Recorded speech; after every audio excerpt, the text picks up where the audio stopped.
Plan ভেস্তে দিয়ে শেষ মুহূর্তে পারমিতাকে হাজির করে খেলা ঘুরিয়ে দিল সুধা। হ্যাঁ বন্ধুরা, আমরা এমনটাই দেখতে পাবো শুভ বিবাহ ধারাবাহিকের আগামী পর্বগুলোতে।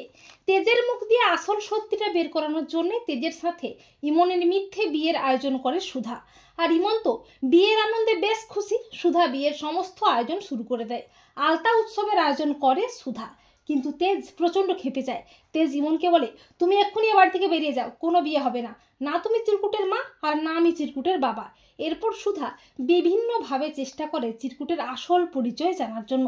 সুধা তেজের ল্যাপটপে দেখতে পায় পারমিতার ছবি, এমনকি চিরকুটের প্রত্যেকটা জন্মদিনের ছবি পারমিতাকে পাঠানো হয়। এমনকি গত 10 বছরের মধ্যে তেজের অ্যাকাউন্ট থেকে দুবার হিউজ অ্যামাউন্টের টাকা পারমিতার অ্যাকাউন্টে পাঠানো হয়েছে। সুধা বলে, চিরকুটের সাথে পারমিতার কি সম্পর্ক, জানতেই হবে। এই বলে সুধা পারমিতার সাথে দেখা করে। সুধা পারমিতার কাছ থেকে সবটা জানতে পারে। পরদিন বিয়ের আয়োজন শুরু হয়ে যায়। তেজ বলে, আমি এ বিয়ে করব না। তখন ইমন বলে, তাহলে আমাকে তো আইনি ব্যবস্থা নিতেই হবে। এই বলে ইমন ও তার মা পুলিশ নিয়ে হাজির হয় বসু মল্লিক বাড়িতে। পুলিশ বলে, যেহেতু ইমন আপনার সন্তানের মা, তাই আপনাকে এই বিয়েটা করতেই হবে মিস্টার বসু মল্লিক। তেজ বলে, অফিসার, ইমন সবটাই মিথ্যে বলছে। চিরকুটের মা ইমন নয়, এমনকি আমিও চিরকুটের বাবা নই, সবটাই ইমনের চক্রান্ত। তখন অফিসার বলে, কিন্তু কি করে আপনার কথা বিশ্বাস করবো মিস্টার বসু মল্লিক, আপনার কাছে তো কোনো প্রমাণ নেই।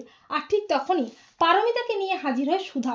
সুধা বলে, অফিসার, প্রমাণ আমার কাছে। এই বলে সুধা বলে, অফিসার, ডিএনএ রিপোর্ট বলছে ইমন ম্যাডাম ও তেজ ওরা কেউই চিরকুটের মা বা বাবা নয়।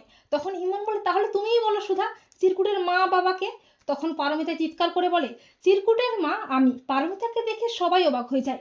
ইন্দ্রজিৎ তো প্রচন্ড ভয় পেয়ে যায়। পারমিতা বলে, এতদিন এই সত্যি গোপন করেছিলাম শুধুমাত্র বসু মল্লিক বাড়ির সম্মানের কথা ভেবে, কিন্তু তেজ আমার চোখে ভগবান, যে আমার ছেলেকে এতগুলো বছর আগলে রেখেছে, আর এভাবে তাকে আমি কলঙ্কিত হতে দিতে পারি না। পারমিতা বলে, চিরকুট ইন্দ্রজিৎ বসু মল্লিক ও আমার সন্তান। তা শুনে সবাই অবাক হয়ে যায়। ঠাম্মি বলে, এই মেয়ে, তুমি এসব কি বলছো?